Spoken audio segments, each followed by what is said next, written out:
아멘. 경례의 박수 하시겠습니다. 할렐루야. 우리 주님께서는 부활하셨습니다. 오늘 부활절 아침에 함께 예배드릴 수 있는 은혜를 주신 우리 그 하나님께 감사를 드립니다. 여러분, 인류 역사상 가장 정복하기 힘들었던 적이 누구인지 아십니까? 전쟁의 영웅도, 또 천재 과학자들도, 세계의 부자들도 단 한 번도 이겨본 적이 없는 상대입니다. 그가 누구일까요? 바로 죽음입니다. 그 오스트리아의 정신과 의사이자 작가인 빅터 프랭클은 나치 수용소에서의 경험을 가지고 인간의 고통을 연구를 했습니다. 그는 인간이 겪는 가장 큰 고통은 의미가 없는 고통이고 그 정점은 죽음에 있다라는 이야기를 했습니다. 출산의 고통이 아무리 크다고 해도 이것보다 더 큰 고통이 있는데 암의 통증이라고 합니다. 그런데 이것보다도 더욱더 우리를 절망하게 만드는 것은 그 고통 끝에 소멸과 허무가 기다리고 있다라고 하는 사실입니다. 세상의 모든 종교와 철학은 이 죽음을 어떻게 잘 받아들일 것인가, 혹은 어떻게 이 죽음을 조금이라도 늦출 것인가를 고민합니다. 하지만 오늘 말씀은 인류가 단 한 번도 들어보지 못한 파격적인 소식을 전합니다. 그것은 죽음을 피하는 법이 아니라 죽음을 뚫고 들어가 그것을 깨트려 버린 사건, 바로 예수 그리스도의 부활입니다. 오늘 우리는 우리의 영혼의 암덩어리인 죽음의 공포를 몰아내고 우리를 다시 일으켜 세우는 부활의 기쁨을 누리고자 합니다. 우리의 모든 인간들에게 가장 고통스럽고 힘든 것이 있다면 그것은 바로 죽음입니다. 죽지 않을 수만 있다면, 죽음의 문제를 해결만 해준다면 이 땅의 모든 상금과 모든 상을 다 주어도 결코 아깝지가 않을 것입니다. 그런데 십자가에 매달려 죽으신 예수님이 우리 인간들의 죽음의 문제를 완전히 해결해 주셨습니다. 그 결과 우리 모두에게 영생의 길을 활짝 열어 놓으셨습니다. 여기서 우리는 부활의 의미를 정확하게 알아야 합니다. 성경에서 부활이라고 하는 것은 한번 완전히 죽었다가 다시 살아나는 것입니다. 그런데 여기에 중요한 조건이 있습니다. 그것은 일단 부활이 되기 위해서는 한 번은 완전히 죽어야 한다라는 것입니다. 부활하기 위해서 완전 죽은 상태에서 하나님의 능력으로 다시 살아나야 합니다. 그런데 다시 살아날 때에는 다시는 늙지도 않고 병들지도 않고 죽지도 않는 완전히 새로운 몸으로 살아나야 합니다. 그때는 우리 몸의 재질도 지금 우리의 몸이 아닙니다. 완전히 새로운 재질의 몸으로 살아나야 합니다. 그리고 이 새로운 몸은 공간의 제약을 받지 않습니다. 그리고 이 새로운 몸에는 영광이 있습니다. 그리고 이 새로운 몸을 입은 사람은 영원히 죽지 않습니다. 예수님께서는 바로 이 몸으로 다시 살아나셨던 것입니다. 그래서 완전한 부활의 첫 열매는 오직 예수님밖에 없습니다. 구약 성경에서 기도해서 다시 살아난 사람들이 있습니다. 누구예요? 열왕기상에 보면 사르밧 과부의 아들이 있습니다. 그리고 열왕기 하에 보면 수넴 여인의 아들이 있습니다. 이들이 기도로 살아났습니다. 신약 성경에서도 나사로 같은 경우에는 이미 죽은 지 나흘이 되어서 시체가 썩어가다가 예수님의 명령으로 다시 살아났지만 이 사람들은 나중에 다시 죽어야만 했습니다. 하지만 예수님은 부활의 첫 열매가 되었습니다. 여기서 첫 열매라고 하는 것은 앞으로 이런 부활의 열매들이 많이 생겨나게 된다라는 뜻입니다. 예수님은 바로 이 일을 해내셨습니다. 즉 우리 인간들의 노화를 방지해서 늙지 않게 하는 것이 아니라 우리를 완전히 새로운 생명으로 영원히 살 수 있는, 부활할 수 있도록 그 길을 열어놓으신 것입니다. 우리 요한복음 20장 1절과 2절 함께 읽습니다. 안식 후 첫날 일찍이 아직 어두울 때에 막달라 마리아가 무덤에 와서 돌이 무덤에서 옮겨진 것을 보고 시몬 베드로와 예수께서 사랑하시던 그 다른 제자들에게 달려가서 말하되 사람들이 주님을 무덤에서 가져다가 어디 두었는지 우리가 알지 못하겠다 하니, 여러분, 예수님의 죽음은 갑작스러운 죽음이었습니다. 아마도 예수님의 제자들이나 예수님을 따르던 자들은 예수님은 죄가 없으니까 아무리 많은 재판을 받아도 곧 풀려날 줄 알았습니다. 게다가 하나님의 아들이시니까 아무리 십자가에 매달린다 해도 마지막 순간에는 하나님께서 다시 그 아들을 십자가에서 건져내셔서 살리실 것으로 생각을 했습니다. 그러나 예수님은 실제로 죽으시고 아리마대 사람 요셉의 소유인 새로 판 무덤에 장사를 지냈습니다. 유대인들의 장례법은 우리와 다르게 죽으면 바로 장사를 하는 것이 특징입니다. 막달라 마리아와 다른 여자들은 예수님이 갑자기 돌아가시니까 예수님을 장사 지낸 무덤만 확인하고 집으로 돌아갔습니다. 왜냐하면 장례식에 사용할 물품을 전혀 준비하지 못했기 때문에, 해지기 전에 어서 준비하려고 했기 때문에 그렇습니다. 그러나 그 다음 날은 안식일이니까 아무것도 하지 못하고 그 안식일이 끝나는 새벽에 다시 예수님의 몸에 향품을 다시 바르려고 생각을 했기 때문에 그렇습니다. 그런데 막달라 마리아가 향품을 가지고 예수님의 무덤에 찾아왔을 때 이미 예수님이 그 무덤을 보니까 예수님의 무덤은 비어 있었고 예수님의 시신은 다른 곳으로 옮겼다라고 생각을 하고는 예수님의 제자들에게 이 사실을 알렸던 것입니다. 예수님의 제자 중에서 베드로와 요한이 이 사실을 확인했습니다. 우리 3절에서부터 7절까지 함께 읽습니다. 베드로와 그 다른 제자가 나가서 무덤으로 갈새 둘이 같이 다름질하더니 그 다른 제자가 베드로보다 더 빨리 달려가서 먼저 무덤에 이르러 구부려 세마포 누인 것을 보았으나 들어가지는 아니하였더니 시몬 베드로는 따라와서 무덤에 들어가 보니 세마포가 놓였고 그 머리를 쌌던 수건은 세마포와 함께 놓이지 않고 딴 곳에 쌌던 대로 놓여 있더라. 아멘. 여기서 다른 제자는 요한복음을 기록한 제자 요한을 말합니다.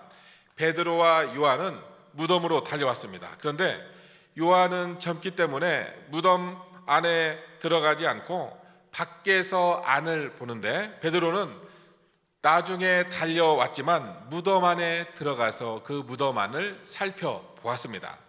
베드로는 성격이 워낙 급하다 보니까 무덤 안에 뛰어들어가서 정말로 예수님의 시신이 있는지 없는지 그것부터 확인을 했습니다. 즉 틀림없는 예수님의 무덤이었고, 그런데 예수님의 시신은 없어졌습니다. 여기서 두 제자가 본 특이한 것은 시신을 쌌던 수건이나 세마포는 그대로 있었다라고 하는 것입니다. 만약 누군가가 시체를 훔쳐갔던 것으로 보이지가 않습니다. 만약 누군가가 예수님의 시체를 훔쳐갔다라고 가정을 한다면 시체를 쌌던 그 세마포나 그 수건이 그대로 가만히 있을 리가 없습니다. 그리고 머리를 쌌던 이 수건과 세마포가 그대로 있고 몸이 그대로 빠져나갔다라고 할 정도로 그대로 정리되어 있는 모습을 볼 수가 있습니다. 그러나 제자들은 이것이 예수님이 부활하신 것을 알리는 위대한 서곡인지 알지 못했습니다. 우리 8절, 9절 함께 읽습니다. 그때야 무덤에 먼저 갔던 그 다른 제자도 들어가 보고 믿더라. 그들은 성경에 그가 죽은 자 가운데서 다시 살아나야 하리라 하신 말씀을 아직 알지 못하더라. 먼저 제자가 무덤에 들어가 보고 믿었다고 하는 것은 예수님의 부활을 믿었던 것이 아닙니다. 예수님의 시체가 없어진 것을 보고 믿게 되었다라는 뜻을 가지고 있습니다. 이들은 아직 성경에서 예수님이 다시 살아나야 하리라 하신 말씀을 아직 알지 못했다라고 말씀을 하고 있는 것을 알 수가 있습니다. 여기서 제자들은 예수님이 다시 살아나신 것은 꿈에도 생각하지 못하고 도대체 누가 예수님의 시체를 가져갔겠느냐라고 하는 생각을 했습니다. 만약 무덤의 주인인 아리마대 사람 요셉이 자기 무덤을 도로 찾기 위해서 예수님의 시체를 치웠다라고 한다면 이것은 큰 문제가 됩니다. 그렇다면 이들은 예수를 믿는 종교를 완전히 없애고 제자들까지 잡아서 죽이려고 했을 것입니다. 그러나 예수님은 죽음을 이기고 다시 살아나셨습니다. 여기서 우리는 두 가지 사실을 알 수가 있습니다. 첫째, 예수님은 죽음에서 부활하시는데 다른 사람들의 동의가 필요하지 않다라고 하시는 것입니다. 예수님은 하나님의 능력으로 죽은 자 가운데서 다시 살아나시고 사망의 권세를 깨뜨리고 한순간에 부활하셨습니다. 예수님은 오랜 시간이 걸려서 부활하신 것이 아니라 한순간에 부활하셨습니다. 그러면 예수님의 몸은 어디로 갔습니까? 예수님은 부활하시자마자 바로 하나님의 보좌 우편으로 올라가셨습니다. 가장 높고 존귀한 곳에 오르셨던 것입니다.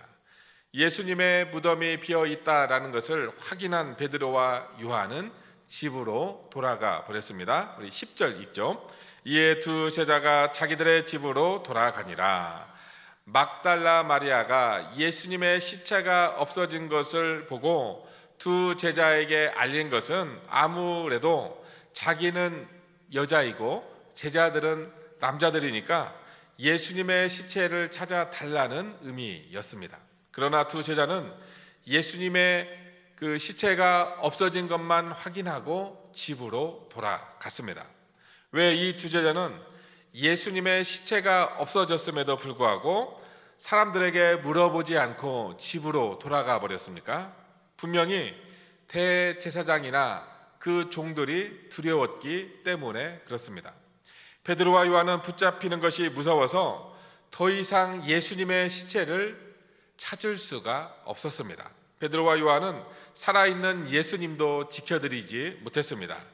아마도 그들의 마음속에는 우리가 돌아가신 예수님을 다시 찾아서 무엇을 하겠느냐라는 뜻이 담겨 있는 것입니다. 예수님의 빈 무덤은 사망의 권세가 예수님 앞에서 굴복한 사건을 보여주고 있습니다. 그것을 온 세상에 알리는 나팔 소리라고 할 수가 있습니다. 그러나 제자들은 죽은 지 사흘 만에 다시 살아나리라는 말씀을 생각하지 못했기 때문에 그 자리에서 도망을 쳤습니다. 이것이 하나님의 말씀에 주는 차이라고 할 수가 있습니다. 그러나 하나님의 말씀을 알았더라면 빈 무덤은 뭐예요? 승리의 상징이고 사망의 권세를 깨뜨리신 승리입니다. 여기에 예수 믿는 자들은 아무도 죽는 것을 두려워할 필요가 없습니다. 왜냐하면 예수님께서 부활의 첫 열매가 되셨기 때문에 그렇습니다. 그러나 막달라 마리아는 집으로 가지 않고 계속해서 무덤가에 울면서 예수님을 찾고 기다리고 있었습니다. 11절, 12절 읽습니다. 마리아는 무덤 밖에 서서 울고 있더니 울면서 구부려 무덤 안을 들여다보니 흰옷 입은 두 천사가 예수의 시체에 누웠던 곳에 하나는 머리편에 하나는 발편에 앉았더라. 무덤 밖에서 울던 마리아는 무덤 속을 들여다보니까 흰옷 입은 두 천사가 앉아 있었습니다. 예수님은 무덤에 두 천사를 보내셔서 예수님의 부활 소식을 알리신 후에 막달라 마리아를 만나 주셨습니다. 흰옷 입은 두 천사는 예수님의 머리편과 발치에 앉아 있었습니다. 천사가 막달라 마리아에게 왜 우느냐라고 물었습니다. 이것은 전혀 울 이유가 없는데 왜 울고 있느냐라는 뜻을 가지고 있습니다. 마리아가 이 천사가 누구인지도 모르고 사람들이 주님을 옮겼는데 어디로 옮겼는지 몰라서 운다라고 했습니다. 이렇게 슬프게 우는 이유는 예수님이 너무나 불쌍해서 슬프게 울었던 것입니다. 그때 이미 부활하신 예수님은 막달라 마리아 뒤에 서 계셨습니다. 14절, 15절 우리 함께 읽을까요? 이 말을 하고 뒤로 돌이켜 예수께서 서 계신 것을 보았으나 예수이신 줄을 알지 못하더라. 예수께서 이르시되 여자여 어찌하여 울며 누구를 찾느냐 하시니 마리아는 그가 동산지기인 줄 알고 이르되 주여 당신이 옮겼거든 어디 두었는지 내게 이르소서 그리하면 내가 가져가리이다. 이 장면이 부활하신 예수님이 처음으로 살아있는 사람을 만나는 장면이라고 할 수가 있습니다. 예수님은 죽으셨고 영원한 지성소에서 예수님의 피로 우리의 죄를 사하시고 다시 부활하셨습니다. 예수님은 하나님의 보좌 우편에 가셔서 온 세상의 통치자가 되셨습니다. 그런데 예수님이 가장 만나고 싶어 하셨던 사람은 베드로나 요한이나 빌라도나 대제사장이나 어머니 마리아가 아니었습니다. 누구였을까요? 과거에 7 귀신 들렸던 그 사람, 그래서 예수님을 만나서 은혜 받고 새 사람이 된 막달라 마리아였습니다. 이에 대한 설명이 마가복음 16장 9절에 있습니다. 예수님은 더 이상 무덤으로 오실 필요가 없으셨습니다. 그러나 예수님은 빈 무덤으로 다시 찾아오셨습니다. 예수님이 무덤으로 찾아오신 것은 주님을 찾는 성도가 있었기 때문에 그렇습니다. 만나주지 않으면 계속해서 울고 있을 막달라 마리아가 있기 때문에 빈 무덤에 찾아오셨습니다. 마리아는 예수님을 알아보지 못했습니다. 마리아는 그가 그 무덤을 지키는 동산지기인 줄 알고 시체를 치웠는지 물었습니다. 알려주면 예수님의 시체를 가져가겠다라고 이야기를 합니다. 그때 예수님께서 마리아야 라고 이름을 부릅니다. 이때 마리아는 드디어 예수님을 알아보게 되었습니다. 마리아는 라보니요 라고 부릅니다. 라보니는 선생님이라는 뜻을 가지고 있습니다. 막달라 마리아는 자기가 예수님을 찾아야 한다라고 생각을 했지만 우리 주 예수님은 이미 막달라 마리아와 가장 가까이 계셨습니다. 우리는 가장 가까운 곳에서 나를 부르시는 예수님의 음성을 들어야 하겠습니다. 우리는 더 이상 혼자가 아닙니다. 막달라 마리아는 무덤 안에서 2 천사를 만났지만 만족하지 않았습니다. 오직 끝까지 예수님을 찾아야겠다라고 생각을 해서 끝까지 찾았습니다. 그리고 그녀의 노력은 헛되지 않았습니다. 우리도 마리아처럼 끝까지 예수님을 찾으시기를 축복합니다. 결국 살아계신 예수님을 만나게 되었습니다. 예수님은 막달라 마리아에게 몇 가지 말씀을 하셨습니다. 그리고 예수님은 막달라 마리아에게 예수님을 붙들지 말라라는 말씀을 하셨습니다. 우리 17절 읽을까요? 예수께서 이르시되 나를 붙들지 말라. 내가 아직 아버지께로 올라가지 아니하였노라. 너는 형제들에게 가서 이르되 내가 내 아버지 곧 너희 아버지 내 하나님 곧 너희 하나님께로 올라간다 하라 하시니, 여기서 예수님은 왜 막달라 마리아에게 나를 붙들지 말라라고 이야기를 하셨습니까? 첫째로 그 말씀 그대로 예수님이 하나님께로 올라가야 하는데 마리아가 손을 대어서는 안 되는 어떤 이유가 있을지 모릅니다. 어쩌면 예수님이 너무나도 거룩하신 상태이기 때문에 죄인인 우리 인간들이 손을 대어서는 안 된다라는 뜻으로 생각할 수 있습니다. 그러나 이것은 맞지 않습니다. 왜냐하면 예수님이 죽으신 이유가 우리 죄를 용서해 주시기 위해서 돌아가셨기 때문에 그렇습니다. 그래서 거룩하지 못하기 때문에 붙들지 말라라고 이야기하신 것은 아닙니다. 두 번째, 마리아가 예수님이 진짜 예수님인지 아니면 영인지 확인하려고 만지려고 했다라고 생각을 했기 때문에 이제는 손으로 만져서 믿으려고 하지 말고 믿음으로 받아들여라 이런 뜻으로 생각할 수 있습니다. 그러나 예수님은 의심 많은 도마에게 내 손을 만져보라 말씀을 하셨습니다. 예수님 다시는 아무 데도 못 가십니다. 이제는 오직 저와 붙어 있어야 합니다 라는 식으로 강요할 때 예수님은 자신이 있어야 할 곳이 이곳이 아니라 하나님의 보좌 우편이고 그곳에서 온 세상을 통치하시며 다스리시고 계셔야 한다는 뜻을 가지고 있습니다. 여기서 예수님은 자신의 입장을 분명히 하셨습니다. 즉 부활하신 후에 예수님은 육신으로 계실 때와는 달리 다른 방법으로 제자들과 함께 하실 것이라고 이야기를 하시는 것입니다. 이제 더 이상 예수님은 막달라 마리아가 찾아와 주고 돌봐주어야 하는 예수님이 아니십니다. 예수님은 온 세상에 구주가 되셨고 또 이 세상에 성령을 부어주셔서 온 세상을 은혜의 바다로 만들어 주실 것입니다. 예수님은 막달라 마리아에게 하나님과의 새로워진 관계에 대해서 말씀해 주십니다. 내가 내 아버지 곧 너희 아버지 내 하나님 아버지께로 올라간다 라는 뜻을 가지고 있습니다. 하나님이 예수의 아버지이시면서 우리들의 아버지이십니다. 이것이 바로 예수님이 죽으시고 부활하신 후 새로워진 관계라고 할 수가 있습니다. 막달라 마리아가 보았던 이 빈 무덤은 부활 사건의 증거입니다. 예수님께서 사망의 권세를 깨뜨리고 부활하셔서 첫 열매가 되셨습니다. 우리 믿는 자들에게 죽음은 이미 정복이 되었습니다. 이제 더 이상 우리는 죽지 않으려고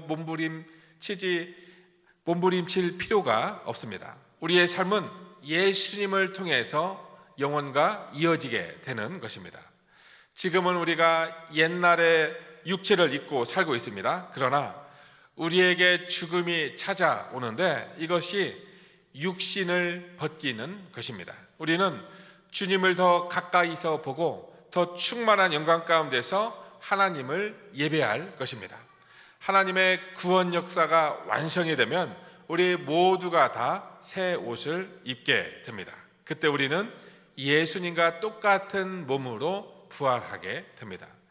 사랑하는 성도 여러분, 이제는 빈 무덤을 뒤로하고 세상으로 나아가십시오. 마리아가 제자들에게 달려가서 내가 주를 보았다라고 외쳤던 것처럼 여러분의 삶의 현장에서 부활의 기쁨을 전하시기를 축복합니다. 죽음 너머의 영원한 생명을 소유한 사람으로서 기뻐하며 소망 넘치는 삶을 사시기를 주님의 이름으로 축원합니다. 아멘. 기도하겠습니다. 참으로 고맙고 감사하신 아버지 하나님, 오늘도 아버지 하나님이 주시는 신실한 은혜 가운데 저희들 부활 생명으로 인도하여 주시니 감사합니다. 이제는 주와 함께 죽고 주와 함께 더불어 살아나는 이 부활의 생명을 가지고 이 땅 가운데 살아가는 우리 행하정교회 성도님들 될 수 있도록 인도하여 주시고 축복해 주시옵소서. 감사드리며 이 모든 말씀 예수님의 이름으로 기도합니다.